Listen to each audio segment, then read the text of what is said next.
ladies and gentlemen. I'm Dave Sadler from the Archaeology and Metal Detecting magazine. We're here today at Congleton's Masonic Hall, home of Eaton Lodge 533. Introduce you to a couple of people.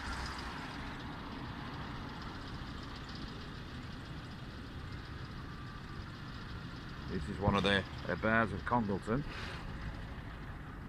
Congleton is renowned for its story of the bear and the Bible, where they sold the Bible to buy a bear. This is a provincial regalia.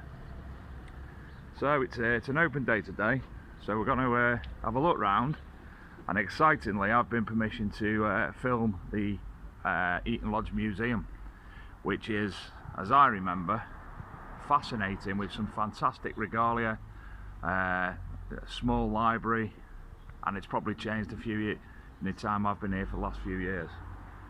So here we go, and we're going to have a look in all the different halls and the lodge room as well.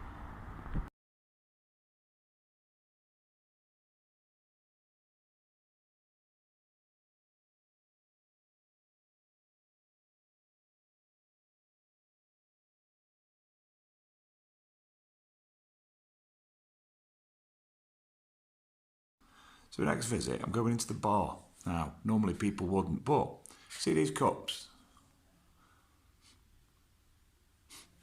These cups are produced, or mugs, by the current worshipful master for Old English Night at Congleton Lodge. A tradition that goes back some time. This is the Masonic Hall as it was built in 1878. There's a nice little snug area for the bar, more mugs.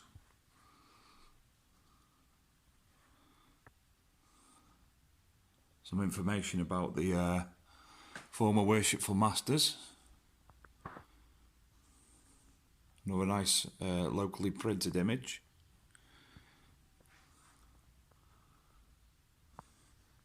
So there's lots of images, general images regarding Freemasonry in the bar. Now, upstairs is the exciting part, because there's actually a museum, and it is one of Freemasonry's most unnoticed museums. Obviously, we've got the museums at Ugly in London, the Universal Grand Lodge of England, which is a fantastic place to visit and open to the public on most days. And they have some fantastical research material there, as well as Masonic artifacts and such like.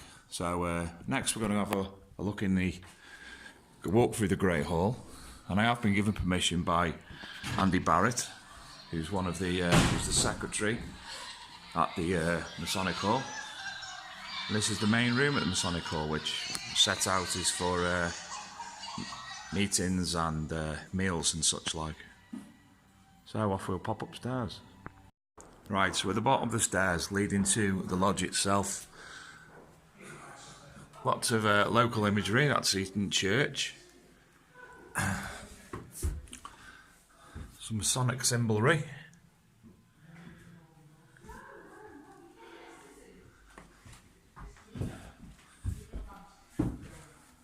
Mason marks and St. Lawrence's Church, which I think will be the one at Rushton Spencer, which is very, very interesting. Oh no, sorry, it's Ludlow. My apologies, I stand corrected. We'll continue upstairs. Some more Masonic symbolism. I'm going to leave the entrance into the Grand Lodge till last, because upon my first time of actually going in, it was quite mind-blowing. Now this is the museum. Now, two of the main artefacts of here are two globes, which are actually currently in the main lodge room.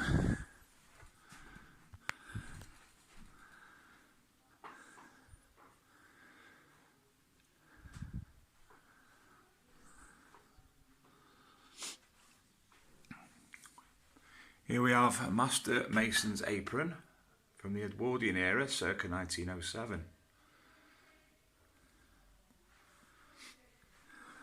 we have a number of medals for different areas of Freemasonry. More regalia, images. The bust of the Right Honourable Viscount Cumbermere.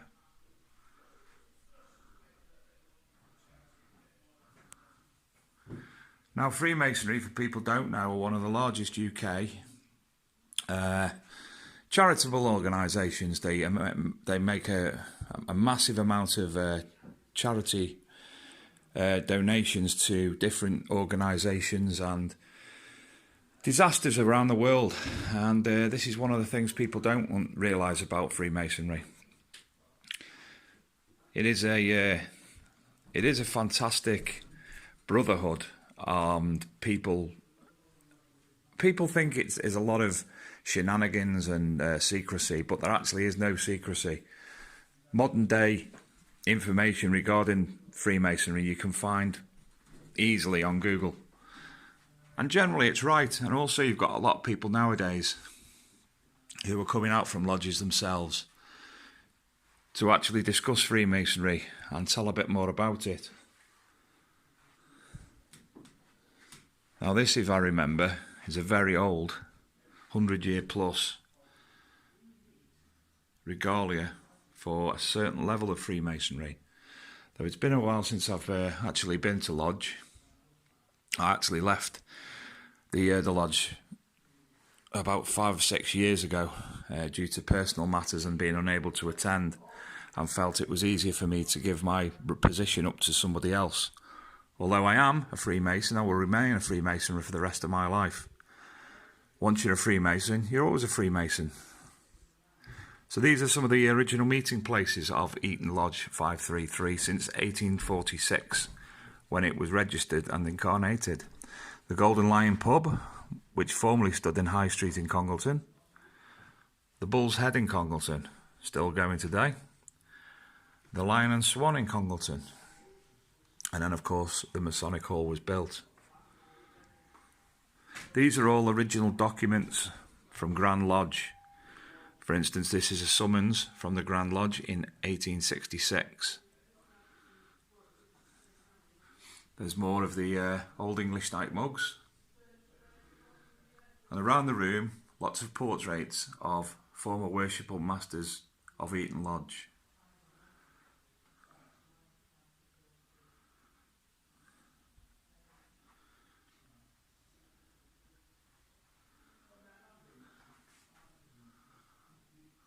The artwork in here is pretty outstanding, to be fair. The older images.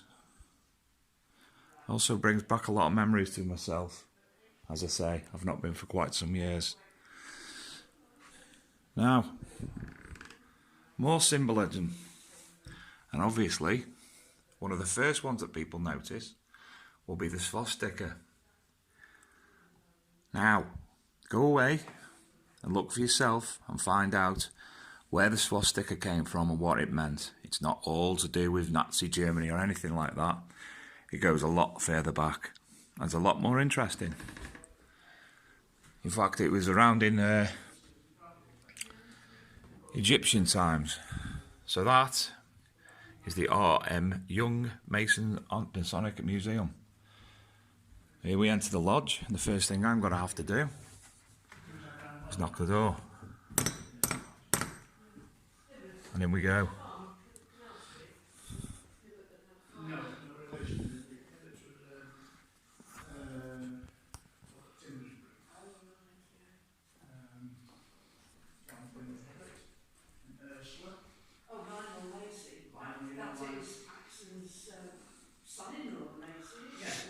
So you can see these positions. The head chair above will be the Worshipful Master's chair. And 2 of his team will sit in these locations.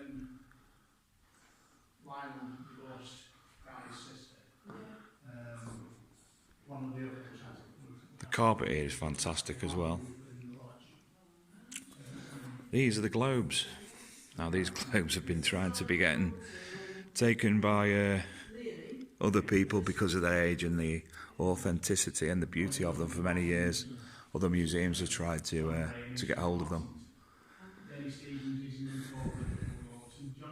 Now I've just noticed a picture here which is new to me, and I personally owe a lot to this man. It's Peter Boone, 50 years a member of the lodge until his death several years ago. Peter was a local historian, and I've got some of his books, some of his work, and it really is interesting and fascinating. Done a lot for Congleton and the area itself. Now, you like this?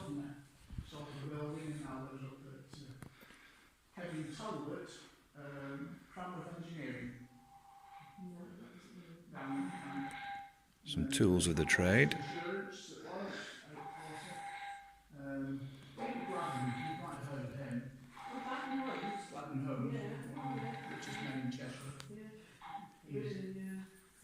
Not only is he one of the richest men in Cheshire, he's one of the most benevolent.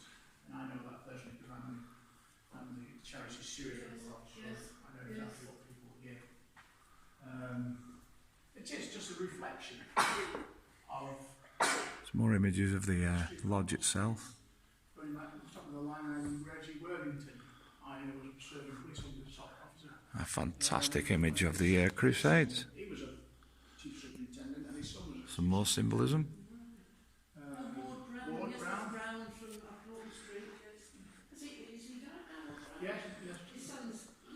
I'm hopefully going to ask Andy Barrett, who's been a long-term member of the lodge and former worshipful master, just asked him to introduce it in a moment when he's got 5 minutes. It's ball, dental technicians. In fact, all the balls were members here at one time. He's the only one that went through. These are just ones that went through the chair, you know. Yes. We'll have to make a new book. I've got 2 of them downstairs. Oh, yeah. In Great Expectations, Yes, we're going to and carry. they just serve a year. Everybody serves a year. Can you serve more? Yes. There are 1 or 2 of it, and they have gone through a couple of times, especially during the times of the war. Yes. In 1914 and 60, he got Copes there in twice. And then he goes through sort of pass. Oh no, that's two passes, isn't it? It was quite no cliffs until the last before the war. No, there were different flanks, cliffs. But yes, it is possible to go. Now, I've been through a lodge because this is what they call the craft lodge. And then there's little side lodges or side degrees. So we're just going to butt in and listen to Andy. That's the chapter list. And then in the corner there will be the Knights Templars. Oh, well, yes, and they all wear different regalia. You see by the pictures. If you see the picture up there, they've all got these and fancy swords. And but we do sort of. Peter Boone, who's just recently died, he was our Grand Lodge officer. And we've still got a picture of him up here for 12 months. He was our historian, and he wrote all the books on the subject. And in fact, I'll get you in. So, and they all have, as well as their uses within masonry, they have symbolic use within Freemasonry. Yes. So is this how? This is an oilcloth. It used to roll it up, and then it was getting perished, so we had it mounted on an aluminium frame. And how old is that? Says in there, I think.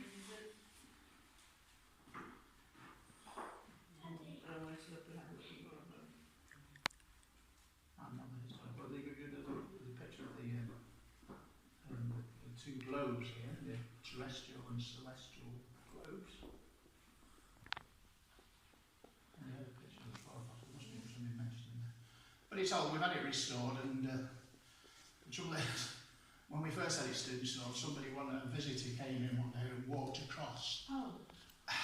How he didn't break it, I don't know, because of course it's...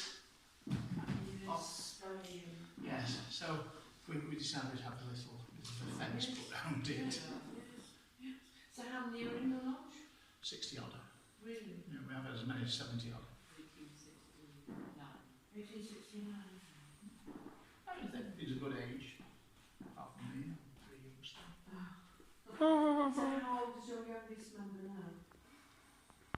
Our dining fees, we have a meal afterwards, which is usually a 4-course meal, about 16, 17 quid.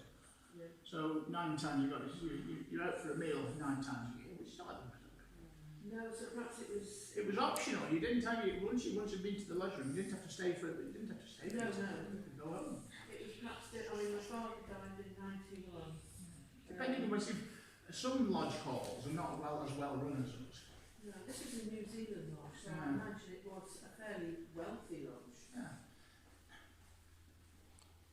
We are a wealthy lodge, only because we have Mr. Gladman at the helm of the giant of the money, and a sober man, Muslim, behind the bar serving the drinks. Now, I can't drink it dry and he won't steal the money. So we're pretty safe in that sense. Yeah. Because we've sold off the back and we've been very frugal and we've keep adding to it and revamping. We've had all new lighting put in and fire alarms in every room and cupboard. There's a fire alarm. But we're trying to all the time improve. But we've still got 100,000 in the bank. So I noticed, because I live just on the back, they have parties. I do. Yes, I run kiddie. Yes, I run kiddies parties on Saturday afternoons. £15 an hour. We've got dog training on Mondays. We've got line dancing Tuesdays and Thursdays now. It's starting, isn't there, in October, is it? October the 4th. Yes, I thought we might... It's good fun. It is good fun. I mean, I've joined in once, like, but I'm not very coordinated. No, I've got 2 left feet, really. It doesn't matter. It doesn't matter. You're going to start at the one in October the 4th will be a beginner's class, and you take up after being a steward would be outside the door of the lodge, because whenever the lodge is open, there's always a man outside. We call him the tiler, and with an arm with a drawn sword to keep off all intruders and cowings to masonry. See? So he's outside with one sword, and then double security, because you can't be too sure who might want to do anything. There would be an inner guard who would be inside the door of the lodge, because the lodge is kept, door is kept locked, so the man outside would give certain knocks on the door, and he would go and see who it is and then report up to the strange creatures outside. There's a ghost just come in. He came once and put a bloody mask on, didn't he? You filmed me, aren't you? He had a mask on outside, so when he opened the door, there was a man there with a bloody mask on. It was a Sylvester. Sylvester bloody cartoon. Yeah. Every club has to have its resident. Yes, true. I'm going to call him a fool, but he's no fool, he's just a joker. So then you've gone through the stage, and then your next stage you would be a warden. And you would have one there. There were certain deacons, so you'd have a junior deacon, and then there would be one up there, and these are his wands sticking up. And he would then be responsible for taking people around the lodge during the ceremonies. And then you would go to your first chair would be in the south. And then you'd be junior warden. After a year you'd progress and go to senior warden. If you've been a good boy and all the members vote, you can go as the worship master. And then after that you do a year as the immediate past master. And then there's other little positions like the treasurer and the secretary. I suppose some people never attain any of this. Well, yeah, just follow the backbenches. It's not compulsory. It's whatever you want to do. If you want to go on and go through that chair, because that gets you to other places. Without going through that chair, you can never become a provincial officer.